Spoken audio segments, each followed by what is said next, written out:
What's up guys, and welcome to the Elite Physique Training YouTube. Today, myself and Coach James are just going to take you through one of the most, I'd say, incorrectly performed exercises that you see in the gym, and that's the Glute-Ham raise. Not all gyms have a Glute-Ham raise bench. A lot of kind of CrossFit style gyms have a Glute-Ham raise bench. You can do a few different things with them, but we're going to be using it for what its kind of designed intent is, and that's to do a Glute-Ham raise, i.e. like a bodyweight hamstring curl. Very similar to like a Nordic hamstring curl in a way, but just slightly easier than that Nordic hamstring curl.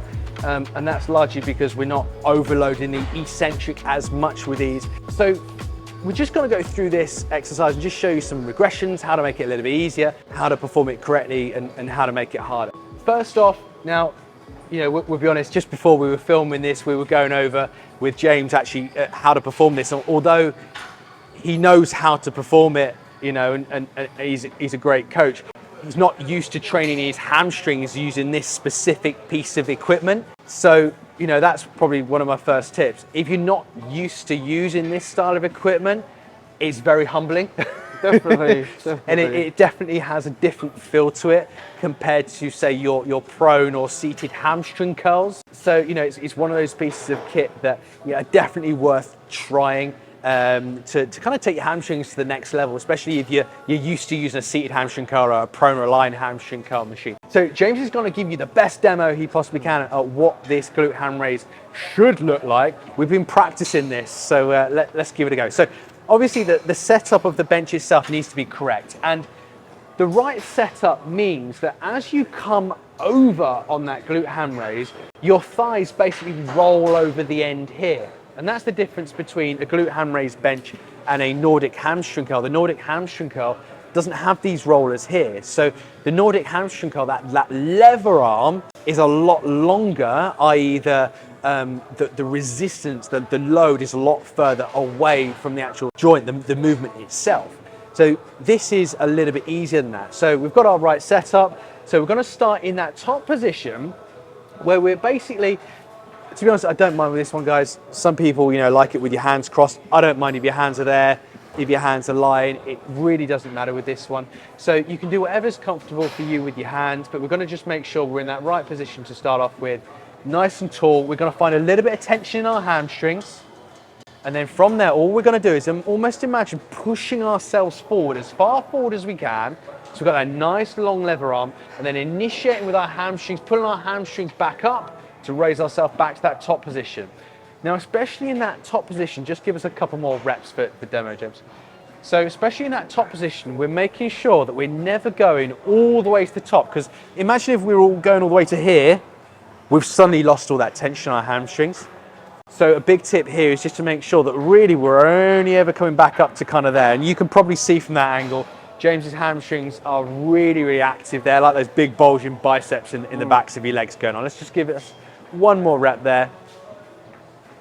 Then back to that top position. Good. Okay, so that's the basic variation. Okay, that's kind of your starting point to play around with. Now, you know, as I mentioned, and James has kind of demonstrated there, it's not an easy exercise to do. If you want to make them a little bit easier, you've got a couple of options.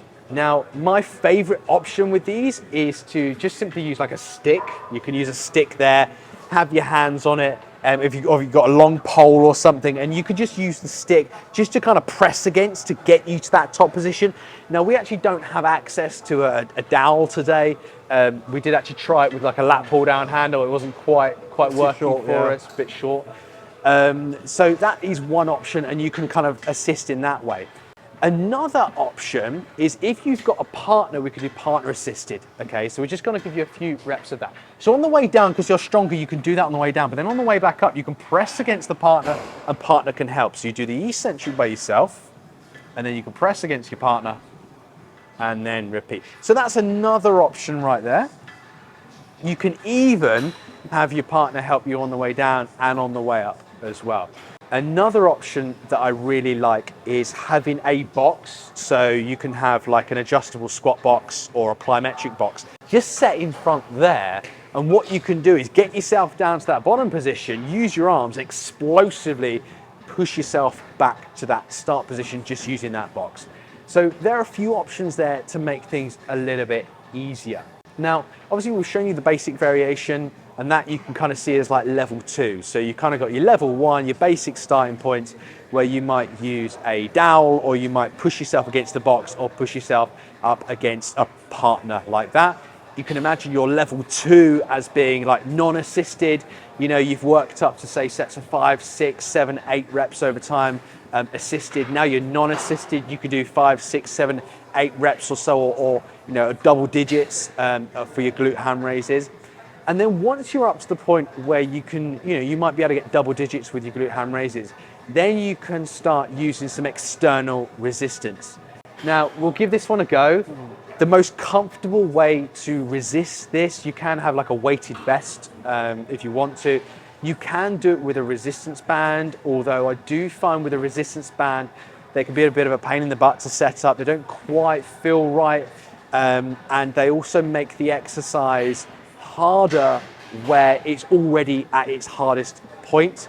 The best way to improve this exercise and add load to this exercise is simply by just having a dumbbell. Okay, so we're going to try it with a dumbbell. We'll see how James does with this one. So you can either have the dumbbell there, or you could just have it out in front, okay? If it gets too hard, you can just drop it along the way and just see how you get along. So we're just going to do 3 reps using that dumbbell. Good, initiate, pull with your hamstrings all the way to that top point. Yeah, I can feel that one. Nice. 1, 2. Last one.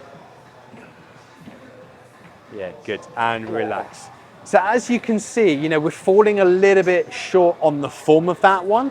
He's just not quite getting the range of motion that we'd ideally want to be with that load that we're using. So for someone like James, you know, we'd scale it back. You know, as I said, he's been used to using, you know, seated hamstring curls. Or not training his legs as much right now just because of, you know, the look he's trying to go for. In competition, he doesn't really need to be training his legs that frequently. So he's going to be a little bit weaker at this exercise. So we'd scale it back, maybe do some assisted stuff, maybe do some eccentric only, maybe do some body weight only as well, you know, if he's kind of at that level 2 standpoint.